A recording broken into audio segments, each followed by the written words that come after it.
It's dude, crazy book. I think the best place to start is with the judge. The judge may be one of the most interesting characters I've ever encountered in a novel.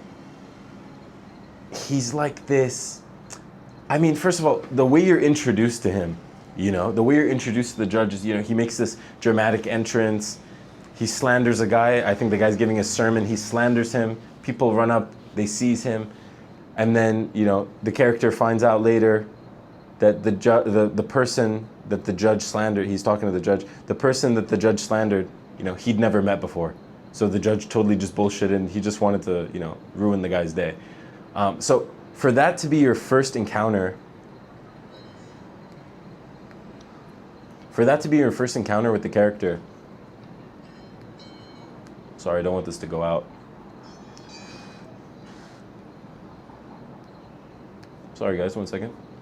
Let's get this back.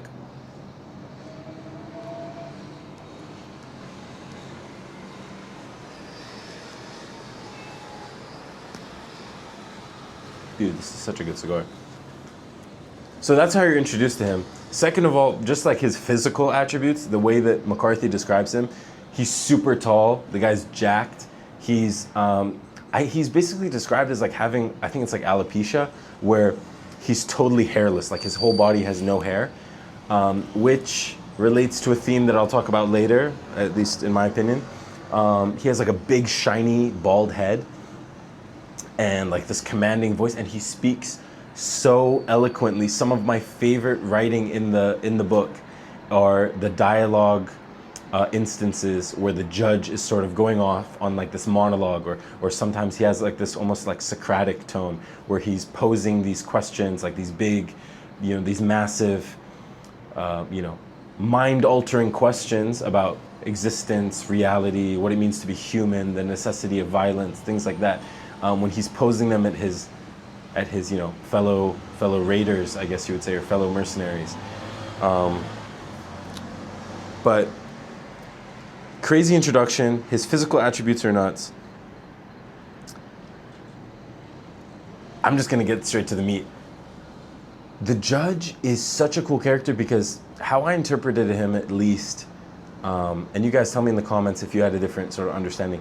He represents this like absolute, precise indifference and pure, I wouldn't say chaos. It's almost this sort of, it's not entropy. It's like evil / entropy /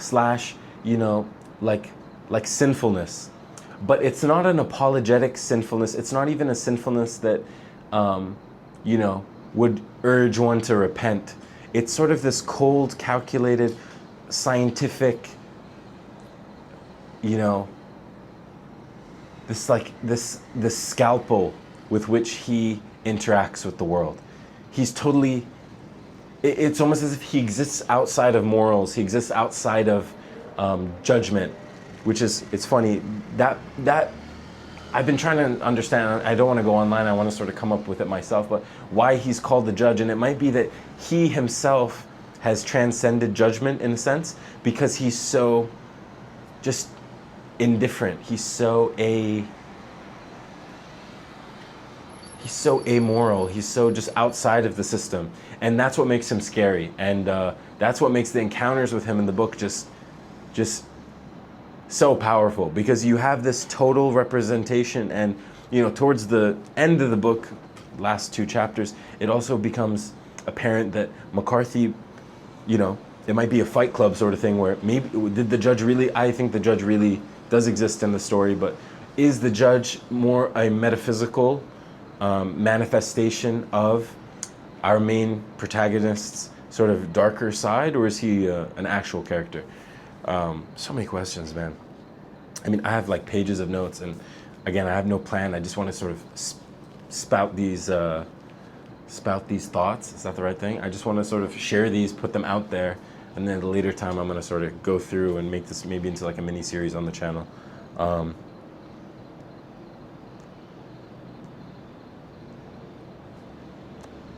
Just looking at my notes.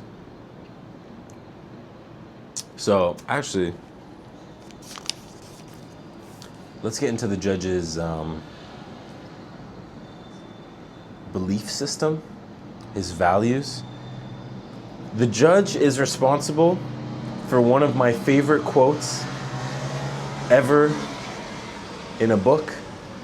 It was so good, I was reading alone in my room, and I literally stopped, I held the page, and I went, whoa, that is so sick. And I stood up, I walked over, I grabbed my notebook, and I had to write it down. Dude, this is one of the hardest quotes I've ever heard. And I'm gonna do my best to explain it. I'll do my best to explain it with some of the other, attributes and actions of the judge.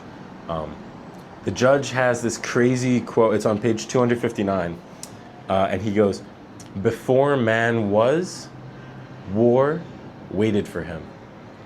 Dude, before man was, war waited for him. Yo, tell me that's not crazy. One of my favorite quotes of all time. And he follows that up later in the page, I think. He says, war, he sort of talks about war as the ultimate game. It's the ultimate thing, because he says you can judge the value of a game by what is at stake. With gambling, it's money. With, if it's something simple like rock, paper, scissors, there's no stakes, so no one takes it seriously. But he says in war, because what is at stake is everything. It's your livelihood. It's your home, your family, your village, your neighborhood, your town, your country, your life. Because everything is at stake, he sort of posits, what more important thing could there be? What more important challenge, what more important sort of undertaking for man than to war? And what is there a purer form of competition? Which the judge would say no.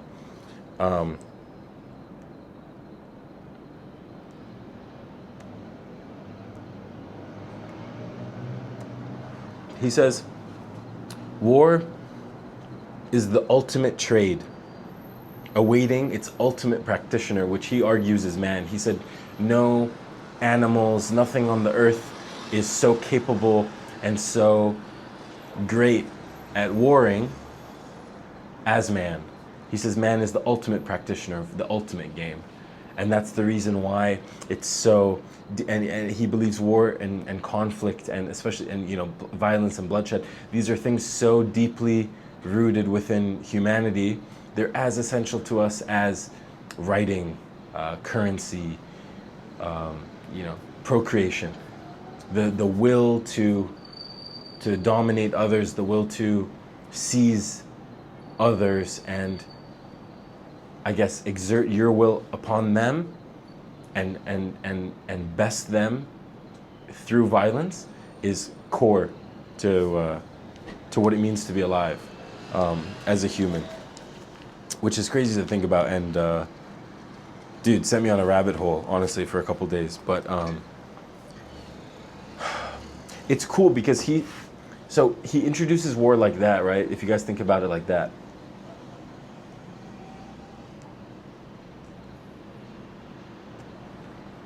Good way of saying this. But then he sort of like, there's this great example of like, again, light spoiler, but there's this moment in the book where there's a night out, something goes wrong, this is a recurring theme, and this animal is killed, and the judge sort of talks to the protagonist, and he's like, what I surmised at least was that he's basically saying, look at all of these people, because at the time they were crowding the animal and there was wailing and people were freaking out and running to the exits. And he's like, look at all these people that appear to be so appalled at the fact that a violent act was carried out during a good night out. But then he says, subconsciously, every person waits for that moment and hopes and wishes for there to be that moment on that night out. He says that it's the violence, it's the bloodshed, it's the conflict, and it's the controversy, the, oh my God, I can't believe that happened. That is what solidifies and cements that night out as having actually taken place within your life.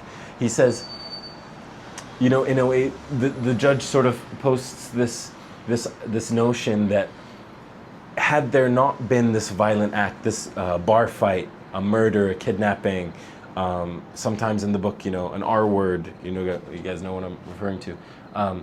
Without that, there's nothing, the night out basically didn't exist, because there's no anchor point. And these anchor points have to be rooted in chaos, right? Again, the judge is all about chaos. Chaos is essential. He's an agent of chaos. He's an agent of sin. And without this, point of sin, there's almost nothing to bookmark that page in your personal journal.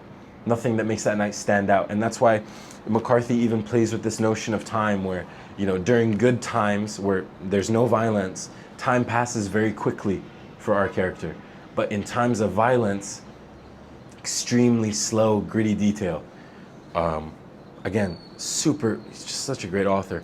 And man, I bought The Road yesterday, but it's on my list now.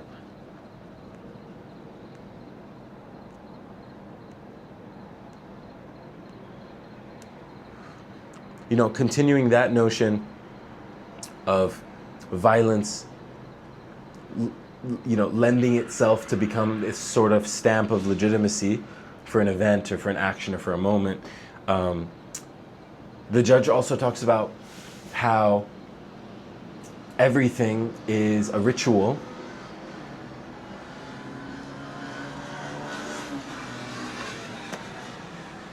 Everything's a ritual, which I sort of agree with, right? You look at concerts today, you look at clubs, you look at, and even going to the movies, everything has this sort of, there's a process, there's things you do in a certain order. There is ritual, in some regard to all things.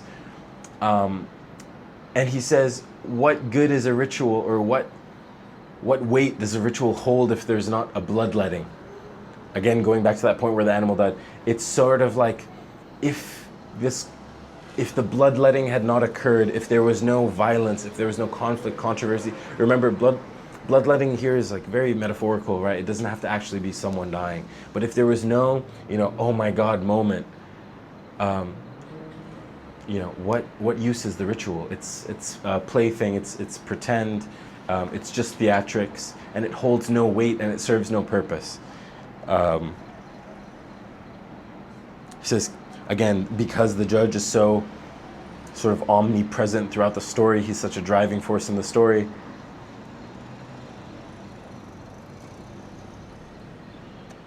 I interpreted that, in addition to, support from his dialogue, I interpreted that to mean that chaos and tragedy, color isn't the right word, but they sort of give texture, they provide texture to reality and existence and, this sort of, I guess, the greater narrative, right? The greater narrative of life, whatever you may call it, right? Man's journey, mankind's journey. There's all of these sort of parallels and these almost like these like Russian nesting dolls where, it could be said of mankind, it could also be said of man, and it could also be said of, any group in between the two sizes.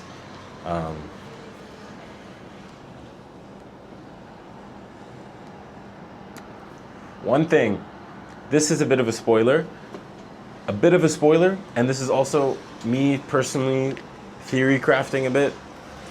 Again, tell me if I'm wrong. Tell me if you guys have different interpretations. If you read the book, if not, go read the book.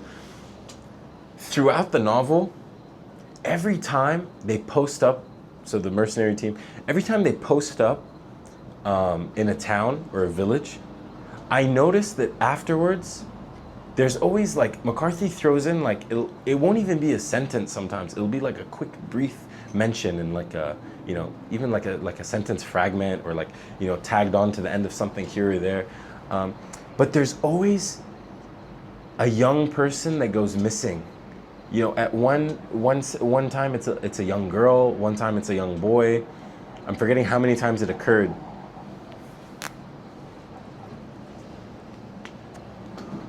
This might need a relight.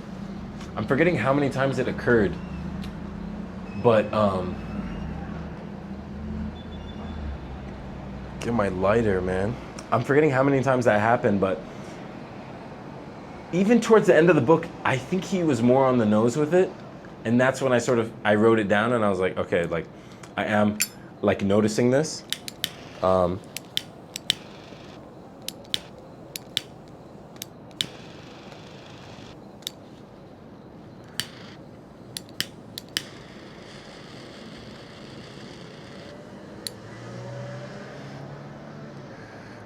That should burn a little bit better. Sorry about that, guys. Some cigar maintenance. But what I took that to mean, again, if we go back to who the judge is, right? The judge is this representation of pure, it's evil, but it's this calculated, cold, sort of amoral, existing outside the system, but at the same time embedded throughout the system, evil. And, there's even a mention there where the judge is like, I will never die, I'll always be, where in that sense, you can interpret him as just, evil and chaos. And he is sin as we see it in the, in everyday life. He is man's urge to step outside of a character that pleases God, right? But getting back to the children point, because he's the representation of this like abhorrent evil, and in a way guiltiness, again back to judgment, still building an idea why he's called the judge, but I took it to mean that every time the judge is around, innocence is removed, right? Because if you think about it, children are innocent. What is there more innocent than, like a newborn baby? Totally clean sheet, no good deeds, no bad deeds, totally not responsible for any of their actions, right? Even adolescents, young men, young women, you don't really blame them if they make a mistake. It's that innocence that I feel McCarthy is trying to signal. It's that innocence that has left. It's left the environment wherein our band of mercenaries appear. And not just the mercenaries, but the judge in particular.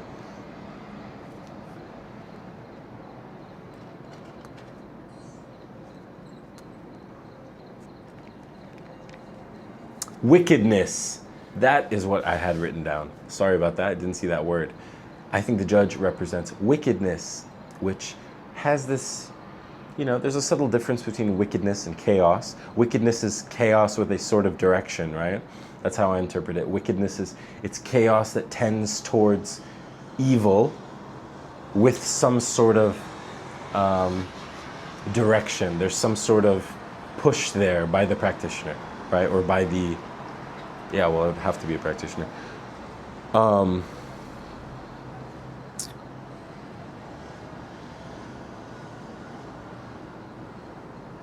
One more thing. Actually, I lied. Not one more thing. A few more things. The judge in the final chapter, I think, almost the last page, he poses such a cool question to the protagonist, and I actually stopped and I thought about it mid-read. He says, where is yesterday? Where is it? The notion, the concept of yesterday exists, but where is yesterday? And it's this moment where you go, I went, oh my God, like this framing that McCarthy uses in the midst of all this talk of violence and bloodshed and letting and everything, it then zooms you out and it says, what is even the point of you existing, right? You know yourself because of your connection to your past self, right? You know who you were a minute ago, 5 minutes ago, an hour ago, 2 hours ago, a day ago, a week ago, a month ago, right? You can sort of trace back and have this like teleological understanding where you are the endpoint, right? And your endpoint is constantly moving forward in time, right? But when McCarthy uses the judge to pose that question, where is yesterday? It, you know, it makes me think, God, I don't even know how to put this into words. It's like we really do exist only in the current moment, right? So even the rituals, the bloodletting, the necessity of violence, the man's urge and will towards violence, it's constantly in the now, because there is no yesterday. Yesterday, you cannot interact with it, you cannot amend it, you cannot go back, you cannot revisit, you cannot edit. It's just now, it's just right now. As you're sitting watching this video, it's just now. The present is all you have. And I wrote something down after reading that point. I think you guys might like it. I said, the sun will rise regardless of yesterday's calamity. So you notice, again, this is not obvious, but McCarthy shows you that. I'm trying to think of a good example where McCarthy does this, but throughout the novel, you'll have these awful acts committed by mercenaries, the Native Americans, Mexicans, other Americans, indigenous Mexicans, right, indigenous peoples. These awful acts that, honestly, I think for most people, if you saw in real life, would totally ruin you, right? You'd be unable to function forever. But the characters that we interact with most frequently in Blood Meridian, it's not that they take these moments in stride, but they're so indifferent to them. It's almost a parallel to how, at least McCarthy frames the world being indifferent to our suffering, right? Crazy thing happens, characters go, dang, that's crazy, keep moving, and they take the next town, right? They go over the next hill, the next crest, the next horizon. I found a parallel there between the characters and calamity, and then, McCarthy's conception of the world and its indifference towards mankind, right? The world will spin, the sun will rise, regardless if millions die today or if none die today, right? The universe will still carry out its tasks. The birds will wake up, go hunt for worms. The fish will, the salmon will keep swimming upriver. It's crazy to think about. And man, this is the reason I love literature so much. Dude, in the most unexpected places. Yeah. Unexpected. Why am I tripping over that? Unexpected? Am I saying that wrong? Unexpected. Yeah. In the most unexpected places, you find these they're nuggets. Comment nugget if you made it this far. But there are these golden nuggets that just, I swear, it changes the way your brain works, man. And you start thinking better. I feel like I'm not even joking. I feel like after reading Blood Meridian, I feel like I think more clearly. I feel like I'm sharp. McCarthy wrote a book so good that it became iron. And as we know, iron sharpens iron. And I am better for having read it. So, dude, I can't get over how good. Please read this book, guys. Because, again, these are my takeaways, but you might take away things that are completely different. You might hate the judge. You might skip his parts, man. Totally up to you, right? Free country.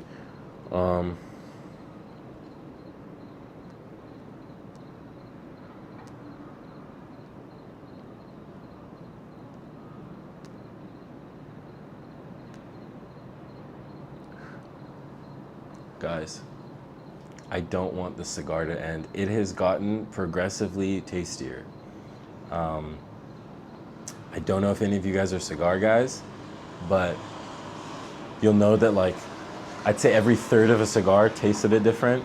You have that sort of first you have the virgin puff, that first puff, where you hit it and you're like, okay, this is the initial sort of zing. That dies out sort of quick for me. Then you get sort of like the meat of the cigar. And then I'm in like the last third right now. Usually a cigar of lower quality would start just burning super hot and just get, charred up and just have no taste and just burn your tongue and just be nasty and just taste bad. Dude, this got way better.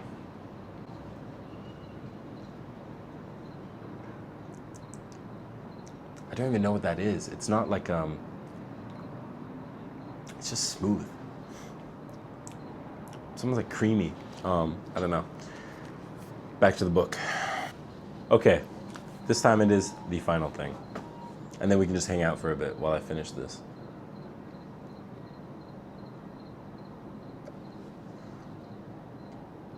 It's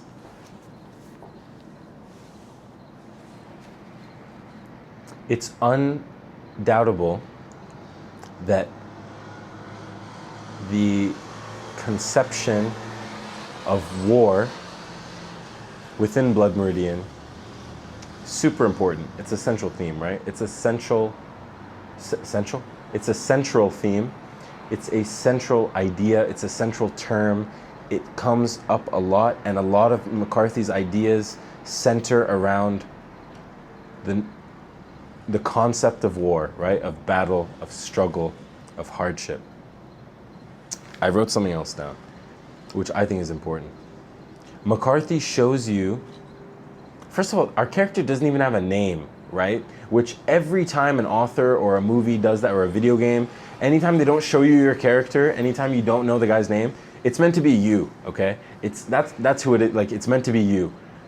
Anytime you're like in first person and whatever, the whole point is to immerse you, right? In media, all forms, all mediums of media, whenever it's like an unnamed guy or like some guy that you don't know, it's you, okay? That's who the creator is trying to get you to embody, right? Is this character in the game or this character in the movie or TV show, what have you, right? So because our character is just referred to as the boy, and then spoiler alert, the man later, he's meant to be you, okay? You are the boy. The boy does not catch a break once in the book. There is no moment where you think, finally, he gets to relax. It is basically, for 360, 370 pages, it is non-stop hardship, right? Why? Sorry, let me rephrase that. It's non-stop hardship with these sprinklings of like grand questioning, these like brief moments of like pure philosophical inquiry, right? Where there, our band of brothers are sitting in the desert in the middle of the night. They don't have food to eat, small fire, and the judge will go off and, what is the meaning of life? What does it mean to be human? All of these things. Why? I think McCarthy did this to drive home a greater theme, right? And what is that theme? That mankind, I'm trying to be PC, humankind, not only are we the ultimate practitioners of war, but we are the ultimate prisoners of it. And what do I mean by this? You are at constant war regardless whether or not you enlisted, right? You are at war with the world around you. You are at war with your human nature, with your desires, with your inklings, with your urges. You're at war with your mind, right? I don't want to go to the gym today. You have to. That's war. That's conflict, right? You're at war with your friends. You're at war with your family. You're at war with the slightest thing. If you twist anything the right way, it can be considered combat, right? It is opposition. It's a tug of war.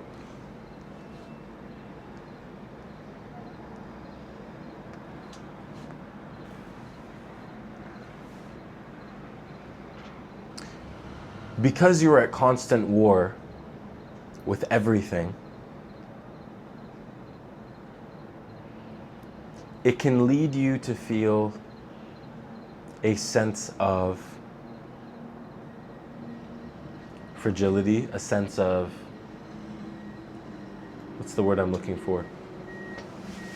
Vulnerability. Oh my God. A sense of vulnerability, a sense of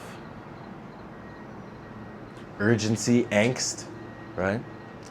Angst, and again, guys, I'm making some big connections here. If I'm wrong, let me know. Angst I want to hang on to, right? Because we're constantly fighting to exert our will upon ourselves, the people around us, our community, the world, right? Society. We're met with this sort of angst, right? McCarthy uses the judge to show us what would happen to this angst if it is met with pure neuroticism, pure alignment of mind and spirit and will, right?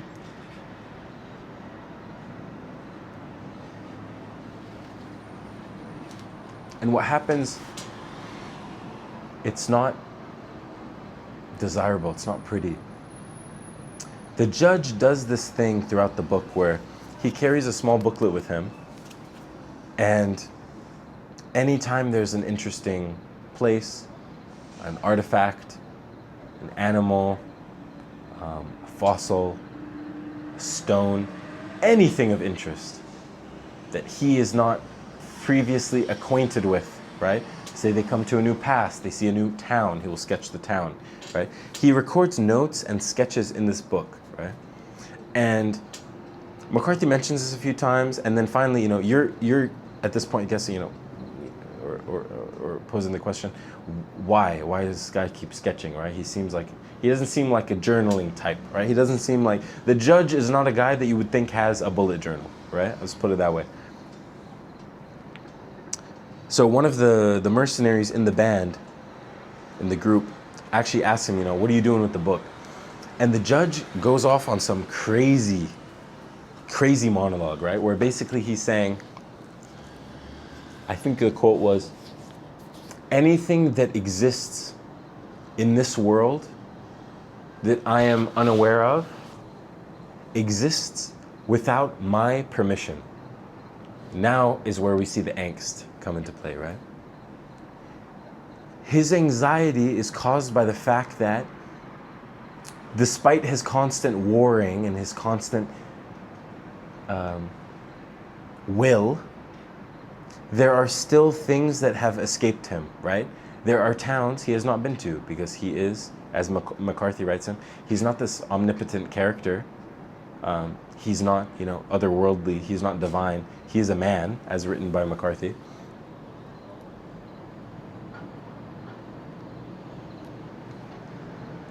So because he's a man, he's limited. And this limitation, coupled with his constant struggle to exert his will, develops within him this angst. And he tries to remedy that angst by, recording, it's almost this scientific data logging, data collection, which, again, larger connection here. I feel, if you think McCarthy wrote this, I think this was in the 80s. I feel, in a sense, McCarthy might have used the judge to show another interesting phenomena that's happening, and it's happening today. It's been happening for a long time. Oh, I thought the camera's gonna die. Gotta finish this up quick.